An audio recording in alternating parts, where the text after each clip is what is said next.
Good morning. How you doing? You know, Kendrick, it's a little bit surreal to actually see you in the flesh because you've always made it a point of just letting the music speak for yourself, which is something I really respect. But the spotlight has been shining so bright the past few months. I've just been wondering how you've been processing behind the scenes, how you've been feeling about everything happening, all the success. It's just really just I want to look at it like it's just a continuum of who I am, really. I've always stayed to myself. I've always been in my own bubble, whether it's with the fam or whether it's training. How I process it all is just I continue to do what I was doing 10 years ago, and that's like be better in myself, better in the craft, and not look at it as bright lights, you know?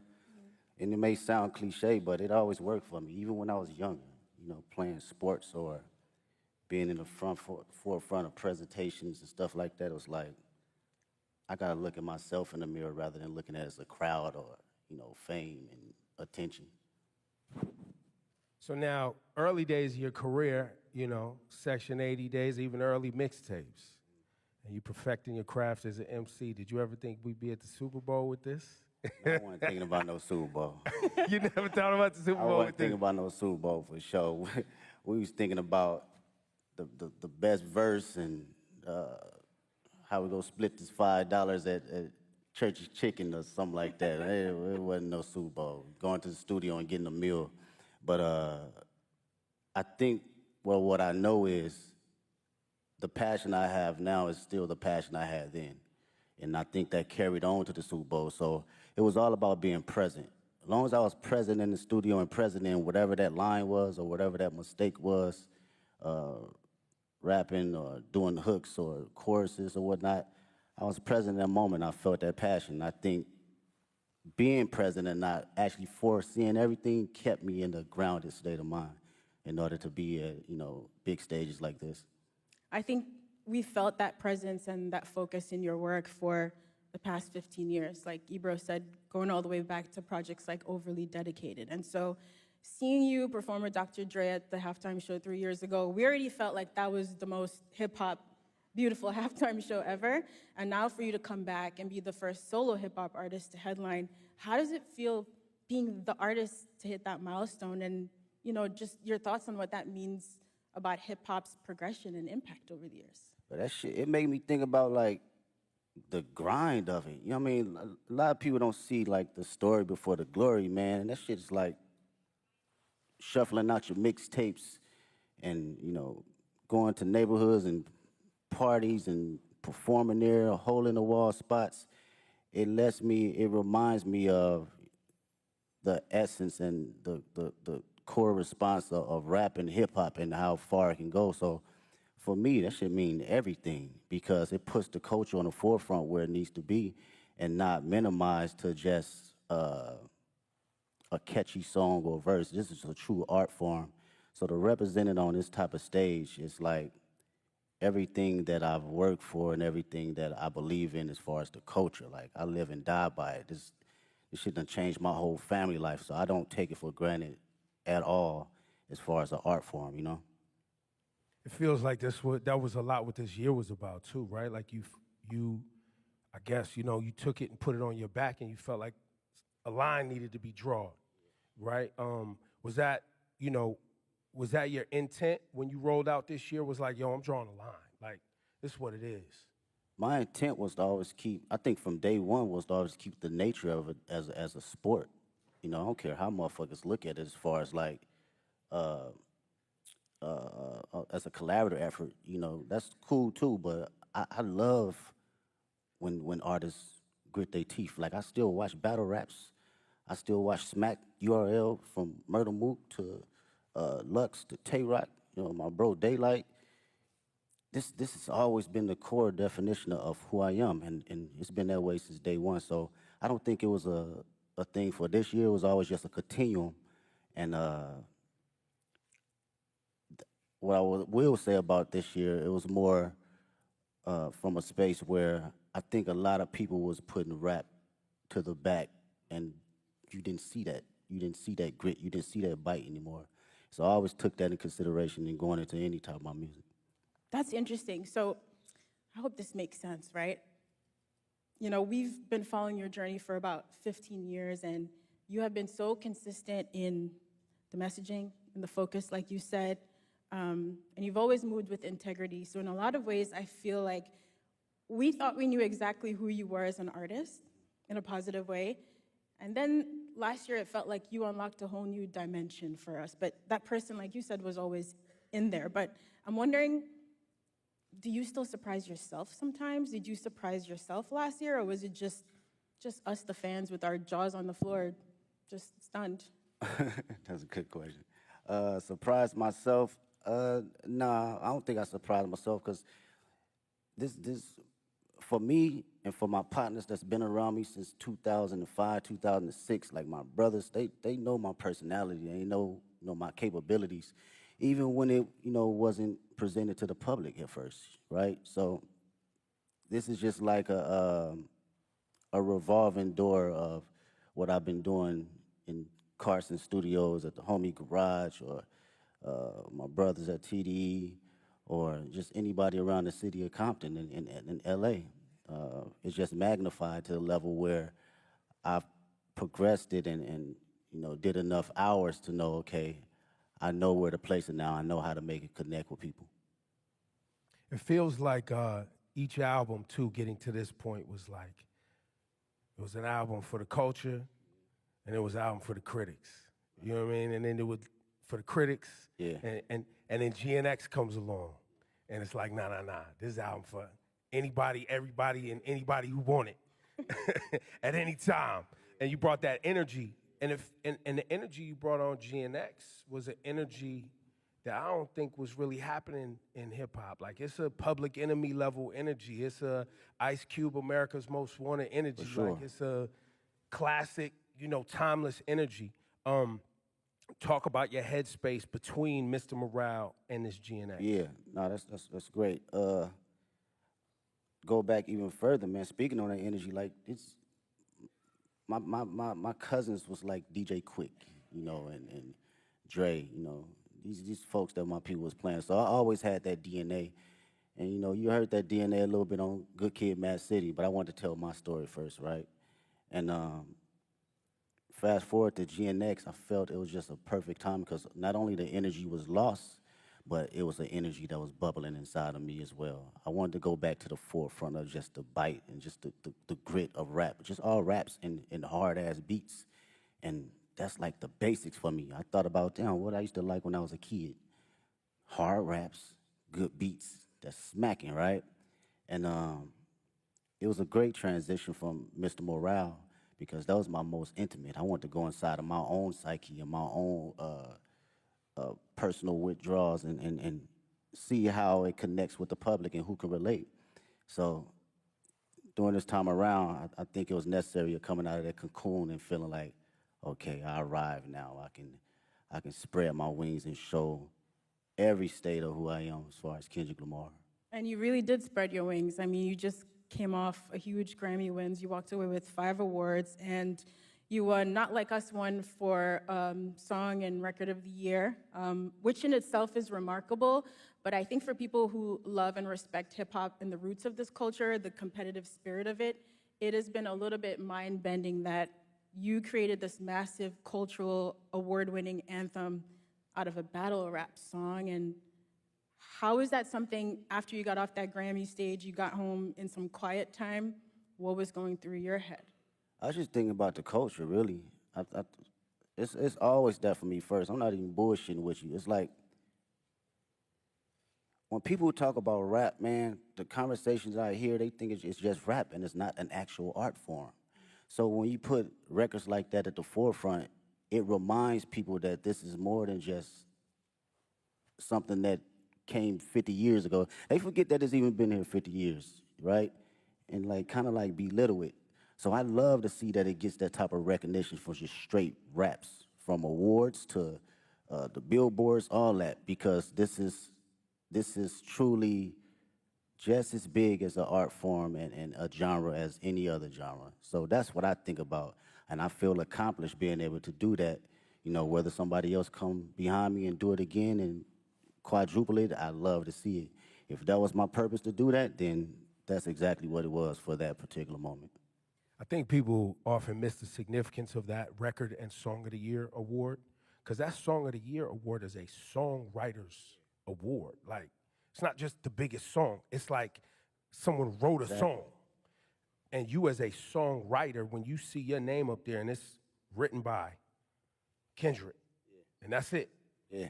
That's powerful. And I think to what you're saying, I think there's a lot of people who have become fans of hip hop, and they you know, you like the songs you hear and know, but you're not actually tapped into the work that it takes for you to generate the output, the art. Exactly, man. As a writer, you know, and that's what I can appreciate the most. And knowing how much time I dedicated over the years in just trial and error, writing the most terrible shit to some of the greatest shit. You know, we all do it, from writer's block to figuring out how to find inspiration from the most non-popular aspects around me. So it's like, knowing that trial and knowing what I put in as far as my thinking process and what it takes to get there, I do not look at it as a small, like, endeavor because it's a hit record. No, it's actually some writing in that shit.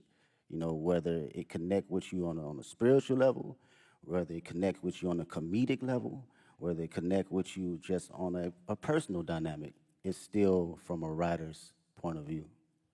Yeah, you are an incredible writer. There are songs on GNX like Reincarnated. I didn't know what to do with that song for the first few times I heard of it, just trying to figure out where you possibly came up with the inspiration for a record like that. Like, when you're working on those songs, are you going through multiple versions until the right thing comes to you? It's hard to fathom, I guess is what I'm saying. Yeah, well, records like that, first off, shout out to Tupac. That's the number one inspiration. That was always one of my favorite records from him and Outlaws.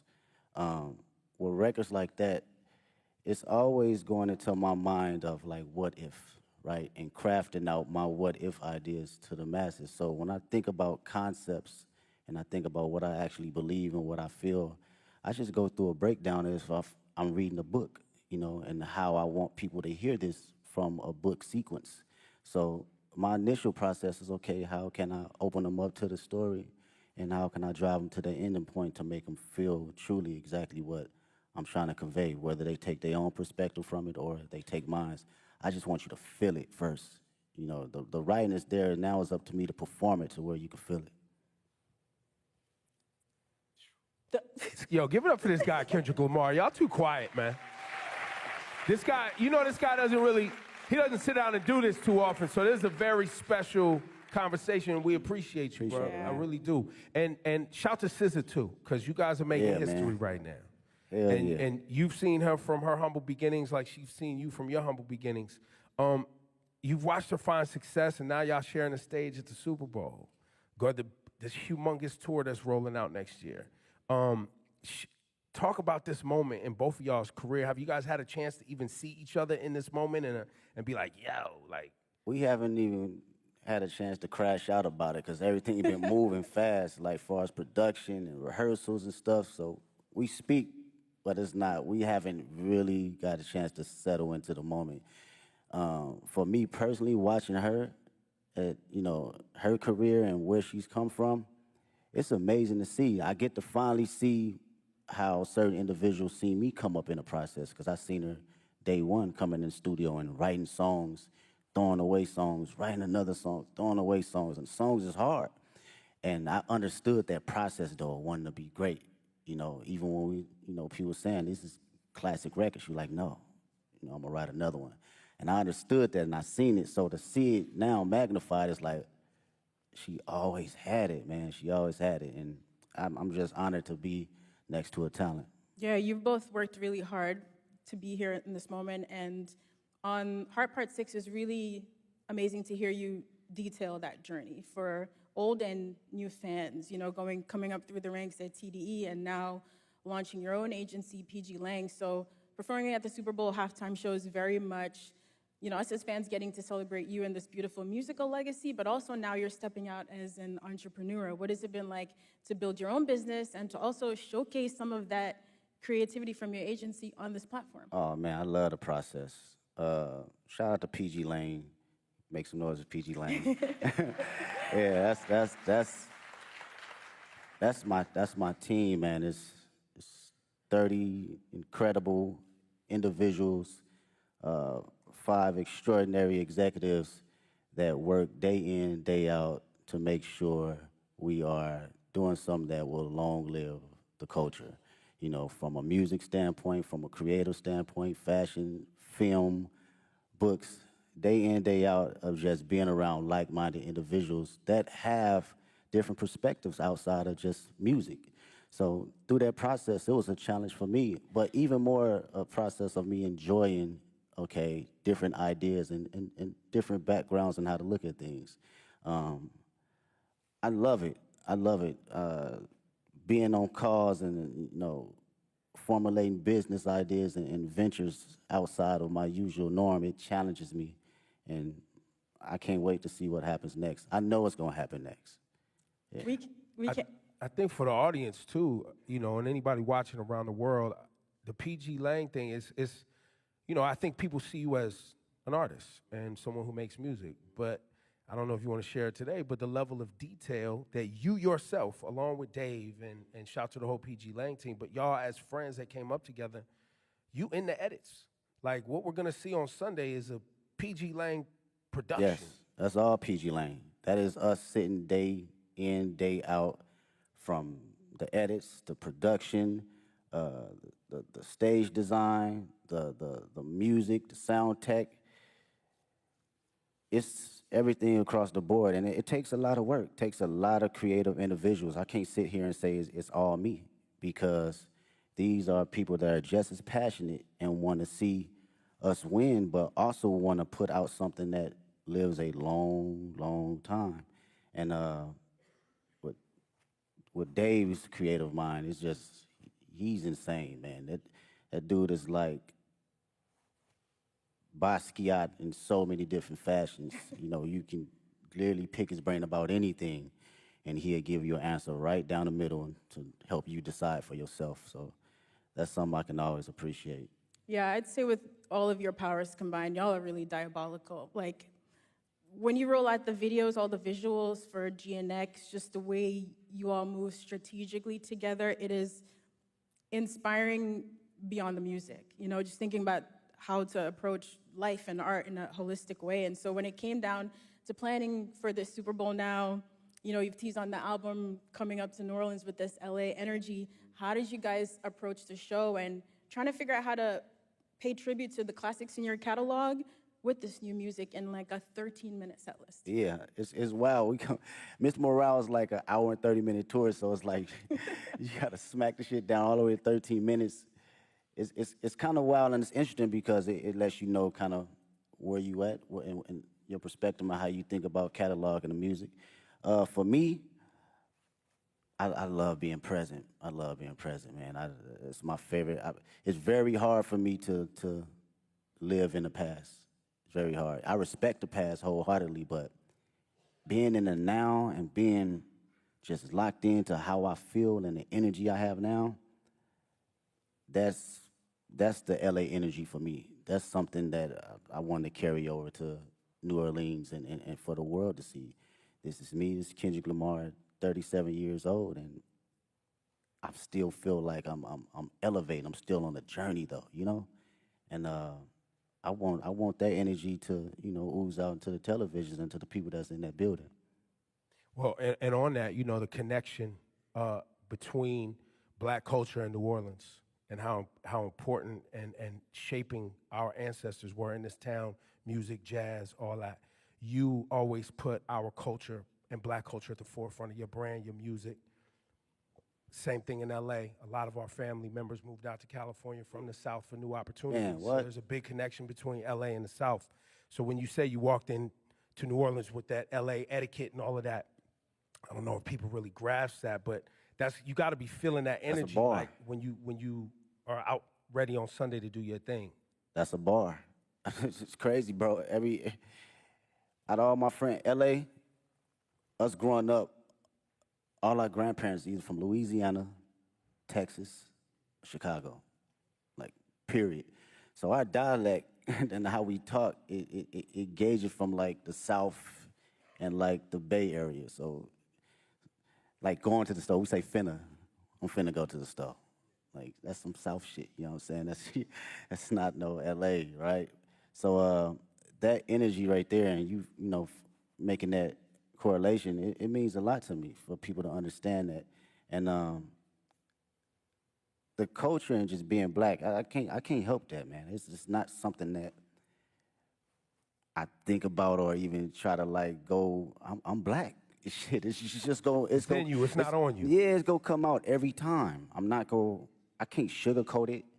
You know, I can't downplay it. I'm at a point in my life I can't necessarily fake the funk for nothing, and I've always had an essence of that. But you know, you have kids and shit. That shit's like I have to be who I am authentically, and if you know the world can't accept that, then so be it. But who rocking with it, I'm gonna go put it all the way out there. You know, whether it's in private or whether it's on the main stage. Yeah, I don't think a lot of people and a lot of artists stand in themselves as authentically as you have. And I think one of the questions we've all been wrestling with over the past few months, watching you and the way you've moved, is really what is the role of an artist? And I think lots of people have very different definitions, but young Kendrick, again, back to overly dedicated and Section 80 mixtape Kendrick, and GNX Kendrick, Super Bowl, Grammys Kendrick, has your idea of what the role of an artist is, you as an artist, has that ever changed? I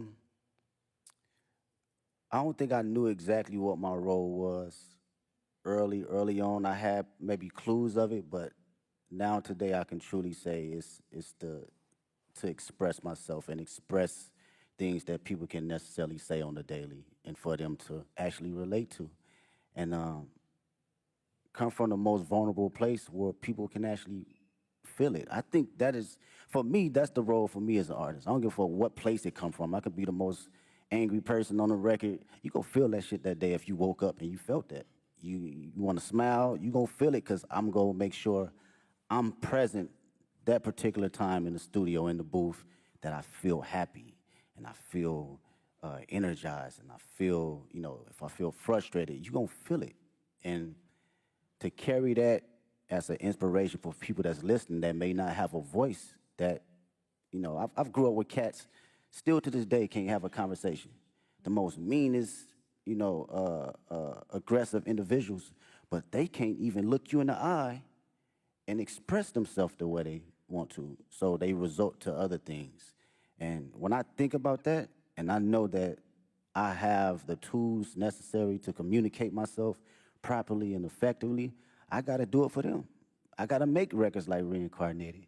I gotta make records like Man in the Garden. I have to, because they feel that way, but they cannot project it. And when they hear somebody actually giving them affirmations, it allows them to speak more freely and be open, because again, I come from the same place they come from. Well, Kendrick, we might not see you outside again soon after Super Bowl. I know, of course, you have the GNX tour.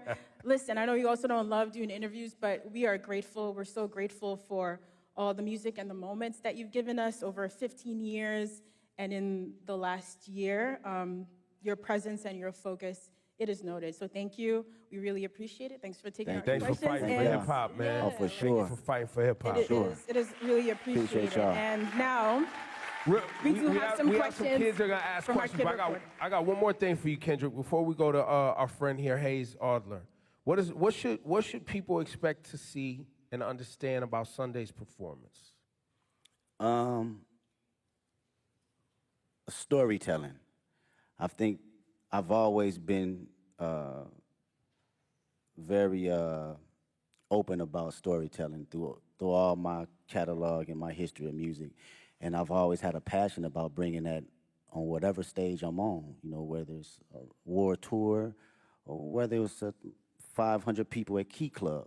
I've always had a form of that. So I like to be on that sense of, you know, make people listen but also see and think a little. I think this is going to be one of those performances where people are going to be digging up Easter eggs for I mean, years, that's the Kendrick years thing, to come, you know. right? Even when it's not an Easter egg, people gonna make one up, right, Ken? Hayes, this is Hayes Adler. He's got a question for you, What's up, Kendrick. man? Hi, Kendrick. What's going on? How do you prepare for such a big performance? Do you have a favorite way to stay healthy and active? Yeah, I do some laps, whether it's some sprints. If we talking about, let's go from, okay, on the physical level, I give you that. Maybe it's a 2-mile warm-up or a mile warm-up, maybe some push-ups, just to get the body movement. Sometimes you be out on that stage, man, it take you need some oil on your knees a little bit to get moving and get cranky. So physically, yeah, I'm just exercising the body, a little bit of stretching, a little bit of all that. And on a mental level, I'm usually playing some Isley Brothers just to calm not my nerves, but calm my excitement and just give it a balance, you know? So that's my prep right before I go out. Thank you, Hayes. Thank you so much. And now Alvin Williams. How you doing, sir? What's up, Kendrick? What's up, man? I'm a little with Big Brother and Big Sister New Orleans. What has mentorship meant to you during the course of your career? And if you could thank your mentors for believing in you, what would you say? Oh man, mentorship has been everything. To be around individuals that had experienced every little thing that you think that you're the first person to go through it with it's a difficult task when you're a young individual because you're like, shit, you don't know what you're talking about.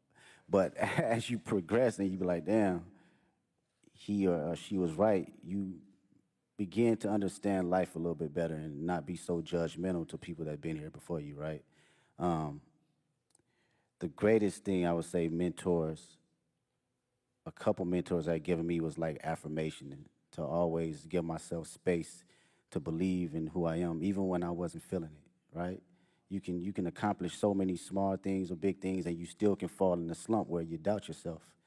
And even though these mentors haven't seen the spaces and been in the places I've been in, it was always time to allow me to share exactly who I am or how they see me and what I'm capable to give to the world. And I think that goes a long way, you know, from people in the highest places and the lowest places. We all need them.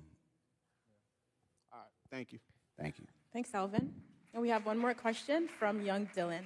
What's up, Mr. Kendrick Lamar? There you go. That's Yes, sir. an artist right there. Yes, sir. It's a truly honor to meet you. And my question I have for you is, what advice could you give to kids about not being like anyone else? And how could they stay authentic while pursuing your path? It's a great question. They said the number one thing people feel in a room, you know, over love and over fear is being authentic. And this my homegirl, Ink, actually, we was talking about this in the studio. She brought this in the studio.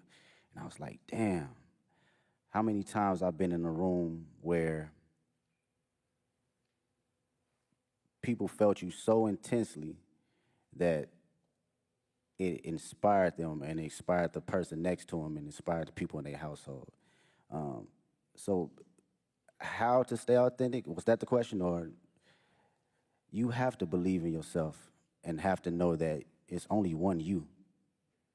You're an amazing individual, unique. You're a miracle. I wake up every day and I'm like, this shit is crazy. Not crazy from a standpoint of being a celebrity, crazy just life. It's just wild. When you really sit down and just think about it and just bug out on some wild it's wild. And to know that you are in this existence and in this world, visual is only you, you have to know that you got to carry that authentic nature of allowing yourself to say, this is who I am, this is how people are going to see me and also going to respect me, and it's going to inspire people to have truth, because when everyone's authentic, what comes out of that is true love. There's no boundaries. We don't have any courtship on judgment. We don't have any perception of being able to ridicule anyone, because you showing up as your true self, I'm showing up as my true self. And carrying that nature, it take you places. Appreciate His you. answers are just as thoughtful as in the music. It's ridiculous. Thank you, Dylan. Thank you, Kendrick. Appreciate you. Ladies and gentlemen, one more time for the great Kendrick Lamar, please. Thank you so much for your work and your dedication. We Thank you. appreciate you. Appreciate Go out there y'all. and have fun on Sunday. Thank you so much to everyone for joining us today. We can't wait to see Kendrick take the Super Bowl halftime show stage. While you wait, you can listen to his catalog in spatial audio. Now look, shortly after the performance, you'll be able to stream the full halftime show right there on Apple Music. You can listen, you can watch, you can sing, all the things Kendrick all the time on Apple Music. So one more time, for all of you, Kendrick Lamar, thank you for delivering as usual. The show on Sunday is going to be special and amazing. I'm positive. Thank you all so much.